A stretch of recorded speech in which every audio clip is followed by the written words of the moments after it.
د پاکستان او امریکا ترمنځ په موجوده کې تعلقات هغه وخت د ډیر زیات تنوع ښکار شو چې کله د پاکستان پخوانی وزیر اعظم عمران خان د خپل حکومت د ختمېدو پر شا په امریکا د لاس لرلو تورونه پورې کړه. که څه هم امریکا بیا دغه تورونه رد کړي دي، خو څېړنکاران وایي دا خبره واشنګټن ډیره بده ګڼلې وه. زه دا هم وایم چې د تیرو څو میاشتو په مقابله کې نن سبا لږه قلاري ده، ځکه چې اوس د عمران خان حکومت نشته او اوس د اسلام آباد نه د امریکا مخالفه د سازش د تورونو غږونه نه اوریدل کیږي. موجوده حکومت هم د امریکا سره د ښه تعلقاتو اشاره ورکړي او واضح ده چې دغه خواهش یا پیغام په امریکا کې په ښه طریقه اخیستل شوی. د امریکا او پاکستان سفارتي تعلقات په 1940 کې د پاکستان د جوړېدو د وخت نه قایم دي، خو د دې باوجود چې پاکستان د امریکا سره د ترهګرۍ پر ضد جنگي ائتلاف کې یو غیر نیټو ملګری او تر ټولو زیات اقتصادي او فوزي امداد ترلاسه کوونکي ملکونو کې دی. د دوه ملکونو سفارتي روابط کله د پالیسۍ، کله د ملکی مفاداتو او کله په یو بل د ناباورۍ ښکار پاتې شوي. پاکستان او امریکا چې کومې اړیکې دي دوه کې تاسو پرې نه اعتباره انصر ډېر دروند دی.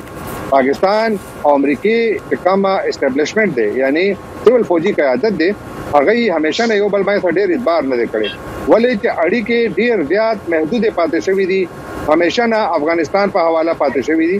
پکار دا چې دینه دا خبره ډوره زیاته شوی او فائدہ به دواړو هیوادونو ته وي. څېړنکاران دا هم وایي د امریکا، هندوستان، چین او عرب ملکونو سره د پاکستان د روابطو پالیسي منتخب حکومت او پارلیمان په ځای ریاستي ادارې جوړي. هم په دې سبب د دې تعلقاتو بنیاد د معاشي مفاداتو پر ځای سټریټیجیک مفادات وي او توازن پکې راوستل ډیره ګرانه وي. بیلنس فورن پالیسی به ال جوړیږي تل اول د خپل دشمنانو د خپل دوستانو د دې ریډیفینیشن کې د دې ریډسکرپشن کې او دا خبره بیا واضحه کې چې یاره زما ضرورتونه سړي دا د ضرورتونو مطابق چې د خپل تعلقات غیر چاپیرا کاغذ کې باندې گاونډي هیوادونه دي کې غټ طاقتونه دي بغیر د هغه سره سمول غواړي.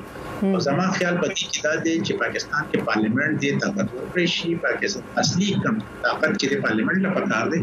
څېړنکاران په دې نظر دي د پاکستان او امریکا اړیکې چې زیاتره د افغانستان او طالبانو په سر کله د جوړي ملګرتیا او کله د تاوتریخوالي پاتې شوې دي، خو د افغانستان نه د امریکا د فوزي انقلاب پس چې د دوانو ترمنځ کمه فاصله راغلي، دا فاصله ختمولو لپاره به نوري مشترکه د مفاداتو لارې لټول وي.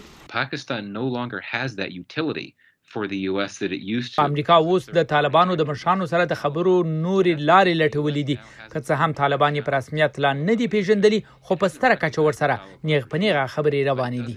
د دې نه علاوه څو میاشتې وړاندې امریکا دا اعلان وکړ چې فیصله یې کړې قطر به یې په افغانستان کې امریکایي مفاداتو نمائندګي کوي. نو دا هر څه ښایي چې د بایدن انتظامیه د طالبانو په معامله کې پاکستان اوس نور د یو منځګړي یا اهم کردار کې نه ګوري. نو زما په فکر پر راتلونکي کې به د امریکا او پاکستان تعلقات د افغانستان نه علاوه په نور معاملاتو مخ په وړاندې تللی شي. دا د ترهګرۍ په هکله د یو نوي ائتلاف په سر هم کېدی شي، خو زه نه ګڼم چې دا وخت د امریکا ترجیح وي. نو که هر کله د پاکستان او امریکا تعلقات مخ په وړاندې ځي، نو بنیاد به د افغانستان نه علاوه نور موضوعات وي. د پوهانو په وینا که هر څومره دوانه ملکونه د یو بل نه خفه او تعلقاتو کې د ناباورۍ ښکار شي، خو دا هم یو حقیقت دی چې دوانه یو بل ته ضرورت لري. امریکا به پاکستان د چین زیاتېدونکي اثر او روس ته یوازې پرېنږدي او پاکستان د هندوستان توندروي او معاشي مسلو د یرې به د امریکا سره لارې جدا کولو ته تیار نشي. سمینا اسن، وایس اف امریکا، ډیوا، واشنگټن ډي سي.